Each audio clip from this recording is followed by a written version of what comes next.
Right, so basically it is another IMDB, but I felt this movie deserved a full video of its own.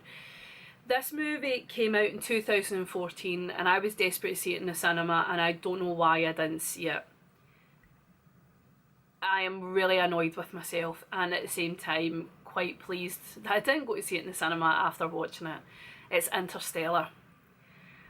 Now, this is when my passion comes out in me, because I am very much a big science geek. I love anything to do with space, astrology, astronomy, earth science. I love all that, and eventually I'm going to actually share that passion with you. That is what I was planning to do, is to do my own blog while I'm doing my makeup, talking to you about star constellations, star systems and whatnot. That's why I'm surprised it's taken me so long to get to this movie. Watched it last night. Now, this is going to have spoilers, so I apologise very much so. If you don't want this to be spoiled, please turn off the video. This is a phenomenal movie.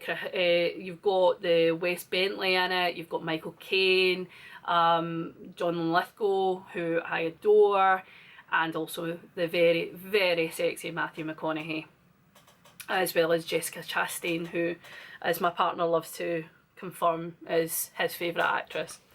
Her and Natalie Dorman. I like to see he's got taste, so we're good. We're very good with it. The reason being that I'm raging that I never got to see it in the cinema is it is a piece of cinematic history. I really do believe that. The images are beautiful, they're put across spectacularly, especially when you get to Gargantua and you see the black hole itself in the movie. Is brilliant. I love it. Matthew McConaughey's character is phenomenal. He is. You can see the longing for him to be out in space.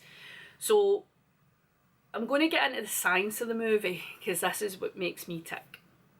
Matthew McConaughey is a air pilot, space pilot, engineer, highly intelligent man, and it opens up with basically like a documentary style. Fantastic. It engages you straight away. You think you're watching something that bit different, and you're wondering what they're talking about. The premise of the movie is that the Earth is dying. Climate change and a higher population of human beings has basically made food scarcity too extreme. So what they are expecting people to do now is that they give up science of going out and creating a better world on Earth, and they want people to become farmers. Matthew McConaughey becomes a farmer. He's lost his wife. He lives with John Lithgow, who is his father-in-law, with his two kids. Murph, who is his daughter, who it turns out her name is Murphy, says she has a ghost. The ghost is leaving her messages, and she knows there's something about it. It's not a ghost, there's something else about it. Matthew McConaughey finally takes interest in it and then realises she's actually right, she's onto something. And it turns out the ghost leaves coordinates for a place. They don't know where it is, so they just decide, you know, they don't know what it is, so they decide they're going to go to it. They go to it to then find out it's a secret NASA base, because NASA has kind of been working silently because people don't want their money spent on space age solutions when the world's dying. And that's when they bump into, well, meet Michael Caine in the movie is played by his daughter, who is Anne Hathaway. So Anne Hathaway is a scientist who's trying to work on a solution to get out into space. They've found 3 planets through a wormhole that has been created, and they keep calling it they or them. So they decide that they need Matthew McConaughey to pilot the mission to the wormhole. He's charmed by the idea of being out in space, but he knows that if he does, he has to leave his children behind. And as Michael Caine's character confirms, it could be a matter of that he comes back to Earth, and when he comes back, his kids might be the same age as himself. But he knows there's no other option here, so he decides to do it. The reason I love this is, being someone who has been brought up with the science fiction movies, with cousins that are scientists, with an uncle and a father who were engineers and found these things fascinating, is that I eventually got caught and onto the bug maybe a decade or two ago, and I've loved it ever since. Being someone that consumes all these ideas, the science behind it isn't far wrong.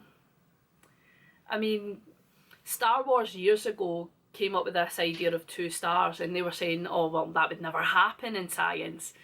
But then later on found out that, yeah, it does. It's actually more common than people realise, that 2 stars would be so close together and their planets could, they wouldn't go between the stars, they would go around the stars. So it would mean that they are, you know, they would have a bigger swing, a gravitational pull. So I like the fact that the movie didn't dumb down the science part of it.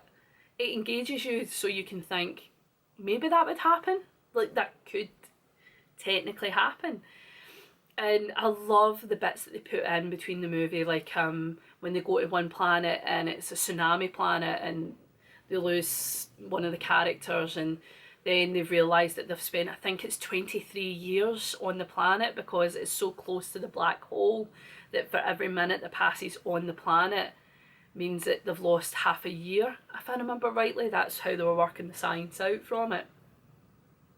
So when they get back to their unit, the guy's actually been in and out of hyper sleep. He's been waiting on them to come back and hoping for the best. It's good. It's just so good. It's beautifully filmed. The acting's fantastic in it. I can't believe I slept on this one so long. I'm very disappointed in myself. But at least I can do this video with you to say, yeah, that's great. That's fantastic. As I said, the science around it is thoroughly interesting, because we are now coming into the science where, you know, the years where we're starting to discover exoplanets, and we've got the James Webb Telescope about to be launched so that we can get better images, because Hubble needs that extra friend to come along, more modern friend to take images. And I think we are really starting to be on the cusp of more. I know we are roughly about 100 years out from being a type 1 race, space age human beings. If you're into this, have a look. We have 3 types, and it's how they believe the human race will progress, and that there would be 3 types. We're not even in type 1 yet. If you watch something like the show Cosmos, phenomenal, absolutely phenomenal. The images is just beautiful, absolutely beautiful. But I think they do cover that as well, where they're saying, you know, as a calendar of what so far we've learned on Earth. It just makes me tick. It really does. I love the possibilities that are out there, and how interesting human beings can be, and the education that we're learning and we're still going to learn. It comes down to the fact we are still very a young race, and we do not understand the things that are around us. Yeah, fantastic movie. I'm not gonna lie, I cried the whole way. I'm sorry, I did. I blubbered like a child, but it was phenomenal. Really, I've not seen. I'm trying to think. There's a couple of movies of Christopher Nolan that I haven't watched. I've watched a good chunk of them. But Interstellar probably would be my favourite so far of his. Over Batman and all. Dark Knight. Oh, but hey, controversial, why not? Anyway, if you like this video, feel free to like, share, subscribe and comment. And if you are another space age egghead and you want to talk about these things, please feel free. I love hearing from you. I love theories. I love, you know, just getting ideas out there. Anyway, until next time, take care. Bye.